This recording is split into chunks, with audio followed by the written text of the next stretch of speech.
Bienvenue dans le podcast 100K Révolution. Je suis Anne-Valérie Raucourt, je suis coach et mentor pour les femmes déterminées à développer leur entreprise en quittant les diktats, en affirmant qui elles sont, en faisant ce qu'elles aiment, en vivant plus de liberté et de joie. Ici, nous célébrons la puissance des femmes qui disent oui à leurs talents et les mettent au service d'un business florissant et d'une vie extraordinaire. Ce podcast vous montre comment appliquer les principes de l'énergie, du mindset, de la spiritualité et des stratégies alignées pour créer un succès indécent en partant de vous.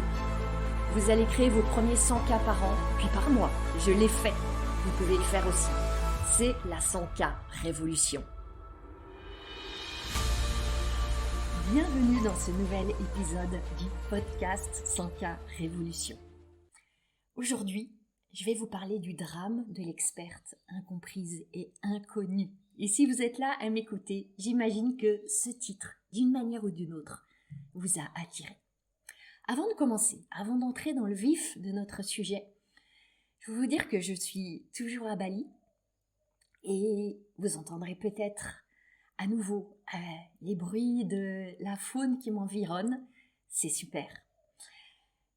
Une deuxième chose que je veux vous dire, c'est que j'ai une infection au poumon qui dure depuis un bon petit bout de temps ici.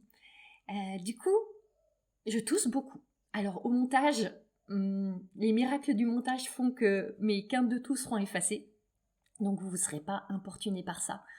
En revanche, ma voix est un petit peu altérée. J'ai pas la tonalité et l'énergie habituelle. Donc je vous prie de m'en excuser. C'est bien moi qui suis là avec vous. Et je tenais vraiment à vous offrir cet épisode dans notre rendez-vous habituel, fidèle du jeudi. C'est important pour moi de tenir cet engagement-là. Et en plus, j'ai un message important à vous transmettre. Donc même si ma voix n'est pas totalement au rendez-vous, mon esprit est là, mon cœur est là et j'ai ce message pour vous. Allons-y, rentrons dans le vif de notre sujet. Si vous êtes là, c'est peut-être que vous vous êtes déjà dit que franchement, vous êtes bonne dans ce que vous faites. Vous avez des talents, vos clients ont des résultats, vous avez plein de choses à offrir, vous avez beaucoup d'idées, d'inspiration, de générosité. Et pourquoi est-ce qu'il n'y a pas plus de personnes qui viennent à vous? Quand vous vous posez ce genre de questions, derrière évidemment il y a de l'incompréhension. Mais pas seulement. Il y a aussi peut-être de l'amertume, de la frustration, de la rancœur. Parce qu'en même temps, vous voyez d'autres entrepreneurs qui peut-être ont moins d'expérience, moins de diplômes, de certificats, d'outils dans leur besace, peut-être moins de profondeur dans ce qu'elles proposent, moins de talent, moins de compétences. Et pourtant, elles ont plus d'audience. Elles semblent avoir plus de clients. Elles ont plus de notoriété. Elles ont plus de succès, dans le sens du succès où on l'entend, où elles affichent des gros chiffres d'affaires, des grosses croissances, ce qu'elles appellent des sauts quantiques, etc. Je me suis beaucoup posé cette question, pour moi et pour mes clientes. Pourquoi est-ce qu'il y a tant d'entrepreneurs qui sont doués, qui sont passionnés, qui ont une expérience incomparable, un amour de leur mission, une relation extraordinaire avec leurs clients, des transformations qu'elles accompagnent sont fulgurantes. Et pourtant, elles restent cachées. Et pourquoi est-ce qu'en même temps, il y en a d'autres qui, a priori, n'ont pas ces atouts, ou au moins ces atouts-là, ces atouts autour de leur expertise, de la transformation de leurs clients, de la profondeur de ce qu'elles amènent. Et pourtant, elles vont tellement mieux tirer leur épingle du jeu, de ce grand jeu de l'entrepreneuriat. C'est une question que peut-être vous vous posez. Et c'est une question que je me suis beaucoup posée. Parce que pour moi, que je pourrais me qualifier comme une experte introvertie, ça a longtemps été un sujet non seulement de questionnement, mais aussi d'émotions qui piquent. Alors, il y a des premières réponses qui peuvent venir, qui sont autour du fait que les autres, celles qui brillent sur les réseaux sociaux, celles qui ont cette aura, ce charisme, ces audiences énormes, peut-être qu'elles sont plus extraverties. Peut-être que quand elles ont débuté, elles avaient déjà un réseau. Peut-être qu'il y a un truc spécial dans leur énergie. Oui, Il y a peut-être de tout ça. Mais je crois franchement que ce ne sont pas les principales raisons. Et surtout, au lieu d'aller regarder les autres, de se comparer aux autres, on va aller regarder ce qui se passe chez cette experte incomprise et inconnue. Et je vais parler de l'experte au féminin, parce qu'ici on est essentiellement entre femmes entrepreneurs, mais je sais qu'il y a aussi des hommes qui écoutent et bienvenue à vous. Donc vous transposerez, vous le savez, c'est comme ça que ça se passe ici. Tout ce que j'évoque au féminin, vous le transposerez au masculin. Je sais que si vous êtes là, c'est que vous avez cette ouverture et cette agilité. Dans cet épisode, donc mon intention, c'est de vous partager ce que j'ai découvert autour de ce drame de l'experte incomprise et inconnue. Pourquoi ce drame se trame ? J'ai évoqué tout à l'heure l'incompréhension, l'amertume, la frustration. Je veux ajouter encore un autre sentiment, un sentiment fort désagréable. En tout cas, pour moi, il l'est. C'est le sentiment d'injustice. C'est un sentiment que je connais bien et qui est un de ces sentiments que vraiment j'aime pas ressentir. C'est comme si la majorité des vraies expertes restaient inconnues, dans l'ombre. Alors que pendant ce temps-là, dans la lumière, il y a un certain nombre de fausses expertes qui sont là à briller, à rayonner, à prendre toute la place et tout l'espace. Ce que j'entends par là, c'est des personnes qui sont extrêmement douées avec les réseaux sociaux, qui sont très talentueuses à communiquer, à influencer, à persuader, à briller. Mais donc parfois, la solidité de l'expertise n'est pas vraiment à la hauteur de la notoriété de façade, quand on va creuser dans ce qui se joue en coulisses. En fait, dans tous les secteurs, on peut observer qu'il y a des personnes charismatiques, très visibles, quelques-unes, et à côté de ça, une masse d'experts invisibles. Si par exemple, vous allez chez Tesla, parce que vous avez une voiture Tesla et vous avez un problème avec le moteur de votre voiture, évidemment, ce n'est pas Elon Musk qui va aller mettre les mains dans le cambouis de moteur et la réparer. Ça va être un garagiste, un expert, dont c'est la passion, la spécialité, le talent, et qui va aller mettre ses mains dans votre moteur. Si vous avez un iPhone et que votre iPhone est en panne, c'est pas Tim Cook, le PDG d'Apple, qui va aller réparer votre iPhone. Vous allez aller dans une boutique, un Apple Store, et il y a un expert qui va aller ouvrir le capot de votre iPhone et le réparer. Seulement, ces experts-là qui sont dans le garage ou dans la boutique Apple, ils sont inconnus. Je prends ici un exemple un peu extrême, mais pour illustrer le fait que ça se passe dans tous les secteurs. Maintenant, on va aller transposer dans notre monde du business online. Et en particulier, on va prendre le monde du coaching. Ce que j'observe, c'est qu'il y a quelques célébrités, des grands noms, des stars, qui fonctionnent, qui ont du succès avec quelques programmes. Et en général, ils ont toute une échelle de programmes, depuis des programmes d'entrée à quelques dizaines d'euros, de dollars, et puis jusqu'à proposer du coaching individuel à des dizaines, voire centaines de milliers d'euros ou de dollars. Ils ont une énorme audience, ils font beaucoup de volume. Et ces personnes-là, elles vous vendent quoi ? Elles vous vendent leur vie de rêve. Elles vous vendent les millions, le couple idéal, la famille idéale, le luxe avec tous les codes du luxe. Et tout ça à coup de branding et de storytelling. Ces célébrités, ces stars dans le monde du coaching ou tout autre marché qui est le vôtre, vous pouvez transposer. Quand vous cherchez un accompagnement, une offre, une solution, vous allez inévitablement tomber dessus parce qu'elles sont omniprésentes. Que vous allez sur Insta, Facebook, YouTube, vous allez tomber dessus. Et puis vous allez justement faire des recherches multiplateformes et vous allez les voir plusieurs fois. Et votre cerveau va vous offrir ses propres interprétations. Parce que il y a ce mix vie de rêve plus grosse audience, plus je les vois partout, ça séduit, ça rassure et ça fait vendre. Inconsciemment, ce que vous vous dites, c'est si elle a cette vie, elle va pouvoir vous aider à faire la même chose.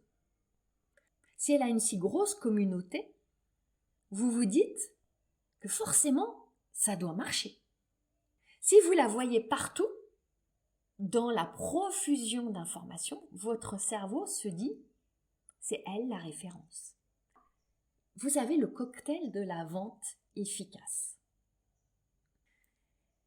Et là, cette personne donc qui choisit d'acheter un programme, un accompagnement, une offre, un cours, peu importe, une formation, il achète, il va se trouver noyé dans la masse d'un programme avec une foule d'autres clients dedans. Parfois, il va obtenir des résultats. Quand il est autonome, engagé, qu'il y croit vraiment, bien sûr que ça peut marcher. Mais souvent, ça ne marche pas. Et alors, notre client là, ou notre cliente, et on a toutes été de ces clientes-là, je crois. Il a deux options. Soit racheter chez cette même personne, qui évidemment a un programme pour la suite, parce que si vous n'y êtes pas arrivé, c'est qu'il vous manque quelque chose. Et très astucieusement, elle vous montre qu'il vous manque quelque chose et que c'est nécessaire d'acheter la suite pour combler ce manque. Et aller créer cette fameuse vie de rêve qu'elle vous montre et que vous pouvez avoir et que vous allez avoir si vous rachetez. Et l'autre option, évidemment, c'est d'aller chercher quelqu'un d'autre. De partir en exploration, en recherche.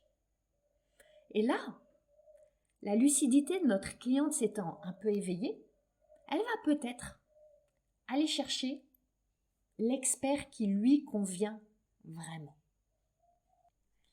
Qui est cette experte ? Je parle depuis le début d'experte sans avoir encore vraiment défini de quoi on parle.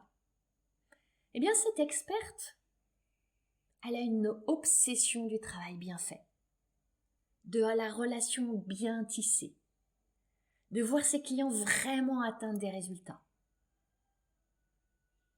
Elle apprend, elle approfondit, elle consacre du temps à pratiquer ce qu'elle enseigne, à expérimenter, à incarner, à améliorer. Elle va sans doute travailler avec moins de clients. Elle va probablement donner plus de son temps. Elle aime la relation intime, elle s'implique vraiment. La notion d'engagement, elle est importante pour elle. Elle aime connaître ses clients, qui ne sont pas des numéros noyés dans une masse, qui sont des individus, des humains, qu'elle a envie de respecter et d'honorer. Je crois pouvoir dire que vous, moi, nous sommes ces expertes, engagées et dévouées. Vient cette fameuse question. Si nous excellons tant dans ce que nous faisons, pourquoi sommes-nous si peu connus ? Alors oui, on est reconnus par nos clients. Mais on ne peut peut-être pas se vanter d'en avoir des dizaines de milliers. Alors peut-être que certaines parmi vous, vous en avez des dizaines de milliers, parmi vous qui m'écoutez. Moi, c'est pas le cas. Je suis même pas sûre que j'aspire à ça, à vrai dire. Je veux vous offrir deux raisons, deux explications à ce grand pourquoi. Pourquoi ce drame de l'experte incomprise et inconnue ? La première raison que j'ai identifiée, c'est que l'expertise, elle est peu valorisée aujourd'hui. L'expertise qui est fondée sur le travail, sur la dévotion, sur la pratique, sur être les mains dans le cambouis du moteur, être dans les tranchées, se retrousser les manches, se former, apprendre, s'entraîner, se questionner. Cette expertise-là, elle est de moins en moins valorisée. Parce qu'aujourd'hui, on tend à croire qu'on fait une recherche sur Google, on regarde quelques vidéos sur YouTube, quelques tutoriels, on lit des livres, on suit un cours online à 97 € et on devient une experte. Et ensuite, on va mettre toute son énergie sur sa notoriété, son branding, son aura sur les réseaux sociaux. Et il y a certaines personnes qui ont cette vision de l'expertise et qui osent se présenter comme expertes sans plus se questionner sur la véracité, la profondeur, la justesse de leur expertise. La question qui vient alors, c'est pourquoi ça va marcher parfois? Voici ce que je crois. C'est parce qu'elles sont très douées dans ce qui est valorisé aujourd'hui, plus valorisé que l'expertise. C'est l'histoire. L'histoire qui agite des émotions, qui fait rêver, qui projette dans un nouveau monde de possibilités. Ce que je veux vous dire, ce que j'ai observé, c'est que ces pseudo-expertes qui sont sorties en quelques semaines de nulle part, elles sont très douées en storytelling. J'adore observer, analyser, décortiquer, comprendre, élaborer. Alors j'ai écouté beaucoup de lives, de webinaires, de workshops, etc. pour voir, pour comprendre, pour capter ce qui se trame dans les coulisses de ces succès-là. Et sous des dehors de grande spontanéité, de transmission téléchargée dans la nuit, de messages captés, etc., il y a en réalité beaucoup d'intentionnalité dans la stratégie du message que transmettent ces personnes. On retrouve très habilement distillées toutes les tactiques de persuasion et d'influence. Il y a un point particulier que j'ai envie de mentionner, c'est que j'observe une histoire qui est étonnamment, ou pas étonnamment, vous verrez ce que vous en pensez, qui est très répandue dans le monde du coaching. Vous l'avez peut-être entendu et vous pourrez me mettre dans les commentaires, m'envoyer un message privé pour me dire si ça vous parle. C'est cette histoire du coach ou de la coach qui a démarré en dormant dans sa voiture ou sur le canapé de sa grand-mère. Et pendant qu'elle vivait cette vie infernale, courageusement, elle s'occupait de ses clients, en ayant dormi 3 heures dans la nuit, en se douchant 1 fois par semaine, tout en mangeant un seul repas par jour, fait de pâtes sans beurre. Bon, et franchement, j'exagère à peine. Et cette histoire, très bien ficelée, avec beaucoup d'émotionnel et de détails, elle va être instillée dans beaucoup des lives, des webinaires, des workshops, de tous les temps d'expression de ces personnes-là. Et franchement, je suis étonnée de voir comme cette histoire à faire pleurer dans les chaumières, elle est partagée par plusieurs stars du business en ligne, que ce soit en France, aux États-Unis, au Canada, dans le monde du coaching. Et ça m'amuse de voir que dans les startups de la Silicon Valley, il y a une histoire parallèle qui est celle qu'il faut avoir commencé dans son garage à monter sa start-up avec 1 ou 2 potes pour être crédible. Eh bien, dans le coaching, le garage, il s'est transposé en voiture ou canapé de mémé. Et c'est pas innocent, ça. Ces histoires, elles émeuvent. Elles montrent de la bravoure, du courage, de la ténacité. Il y en a plusieurs versions. Mais c'est toujours autour de ce même thème. Regardez, je suis sortie du caniveau et en 2 ans, où la durée elle est très courte, j'ai construit un empire. Et l'empire, on le montre avec les millions et tous les codes du luxe qui vont bien. Le message induit ici, qui vient toucher l'inconscient de la personne qui l'écoute, évidemment, il est celui-ci. Si cette personne elle a réussi en partant de si bas, alors que moi je suis même pas complètement dans le caniveau, ça veut dire que je peux le faire aussi. Et ça veut dire qu'elle va pouvoir me guider à le faire. Vous voyez un peu cette manipulation, plus joliment on peut appeler ça influence. Quand on ajoute à ça que inconsciemment on associe populaire à expert, on associe énorme audience à énorme talent, eh bien notre discernement, notre sens critique est érodé. Et je dis pas ça pour qu'on se blâme, pour qu'on se critique, pour qu'on se dise qu'on est nul de ne pas avoir plus de lucidité. Tout ça, ça se passe dans un champ très inconscient, avec des tactiques très fines qui sont utilisées sous l'air de surtout pas y toucher. C'était donc notre première raison, qui tourne autour du fait que l'expertise, elle est bien peu valorisée aujourd'hui. La deuxième raison, et vous la connaissez bien, enfin je crois, vous me direz, c'est que les expertes, elles n'aiment pas se faire mousser. Ou ce qu'elles interprètent comme se faire mousser. Je vais vous expliquer. Vous serez sans doute d'accord avec moi pour dire que face à cette prééminence du storytelling bien huilé et du branding très bling bling, les vraies expertes, elles sont souvent désemparées. Parce qu'elles n'ont pas d'histoire aussi dramatique à raconter. Ou si elles en ont une version, eh bien elles n'ont même pas envie de l'étaler. Il y a une forme d'humilité, de discrétion. Elles ont envie d'être connues pour leur expertise, leur talent à transformer des vies. Et leur histoire, elle est faite de leur passion, de leurs apprentissages, de leurs découvertes, de leur curiosité, de leur envie de remettre les choses en question. Et seulement ça fait ni pleurer, ni rêver. Et oui, c'est injuste. Mais la plupart de nous, on est conditionnés à nous repaître de dramaturgie, l'histoire de Cendrillon des temps modernes. C'est pour ça que, évidemment, le parcours de l'experte dévouée, ça ne nous fait pas vibrer et ça ne nous incite pas à acheter. Et oui, c'est bien ce constat. Les expertes, elles ne sont pas expertes à communiquer sur la valeur qu'elles apportent. Généralement, et là je parle plus spécifiquement des femmes qui sont coachs, consultantes, créatives, généralement, elles sont humbles, elles n'aiment pas trop se mettre en avant.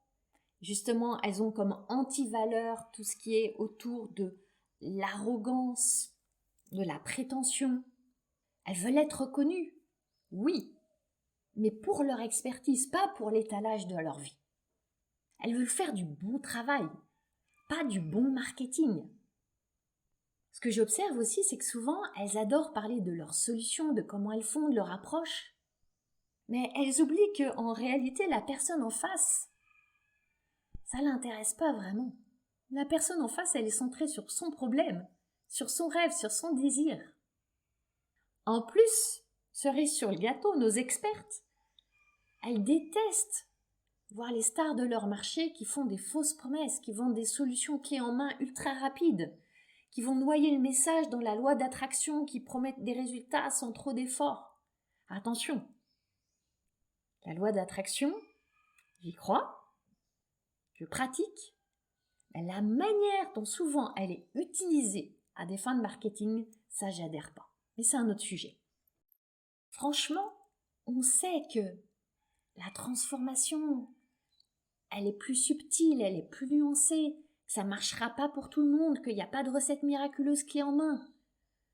Et nos expertes, elles en viennent à rejeter toutes ces tactiques de marketing trompeuses. Elles en viennent à détester le marketing dans son ensemble pour ne surtout pas faire la même chose que ces personnes-là.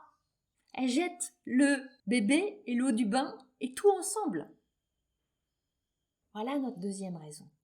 Nos expertes, elles n'aiment pas se faire mousser. Ça les mène à avoir une forme de radicalité dans leur perception du marketing et de la vente. Maintenant, si on revient à la première raison que j'ai évoquée, sur le fait que l'expertise, elle est très peu valorisée de nos jours. C'est un conditionnement culturel. Donc, on ne peut pas y faire grand-chose. On ne peut pas vraiment lutter contre ça. Sauf à aller jouer le jeu de ces influenceurs, influenceuses qui surfent sur une grande maîtrise du storytelling et du branding. Et le fait est qu'on n'est pas toutes prêtes à ça. Et ça nous mène à une question d'intégrité. Déjà, ça c'est important de le savoir pour peut-être commencer à adoucir ce sentiment d'injustice et reprendre notre pouvoir.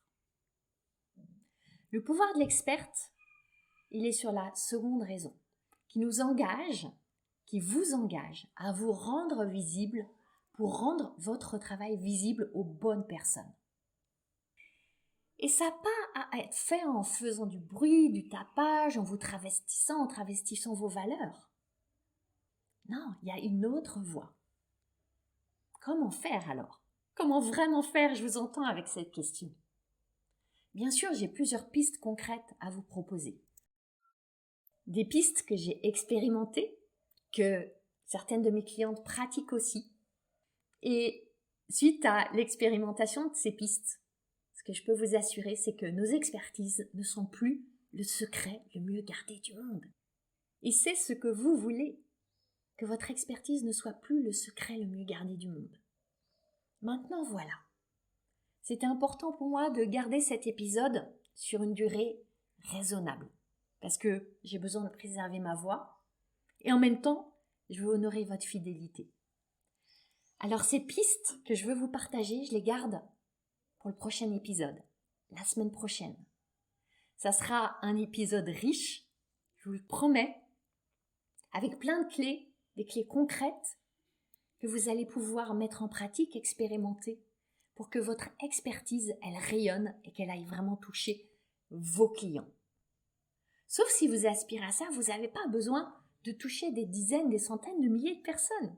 Peut-être que vous le voulez et c'est parfait. Mais ce n'est pas une nécessité.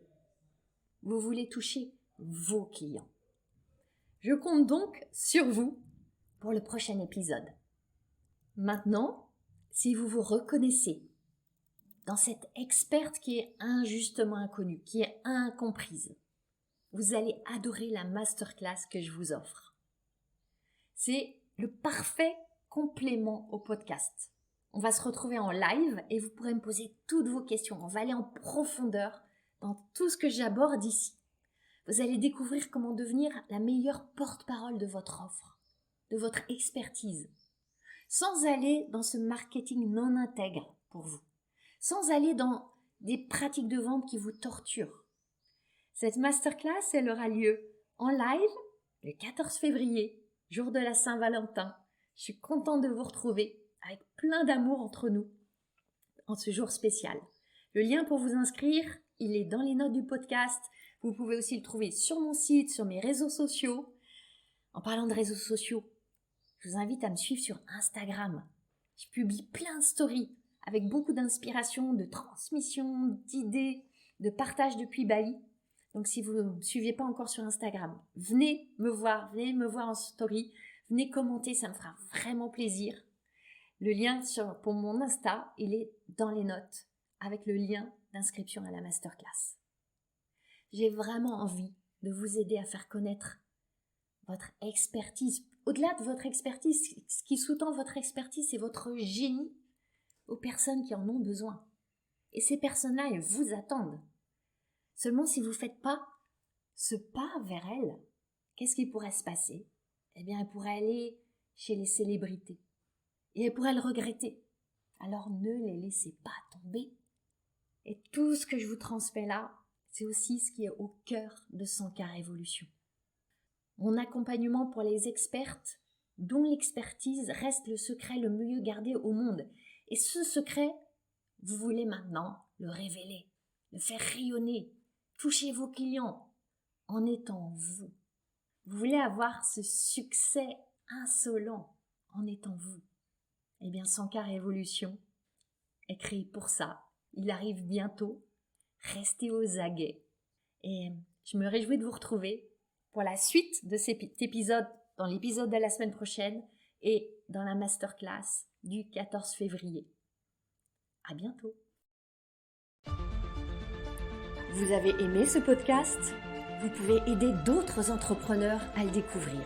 C'est très simple. Vous laissez une note et un commentaire sur votre plateforme d'écoute préférée.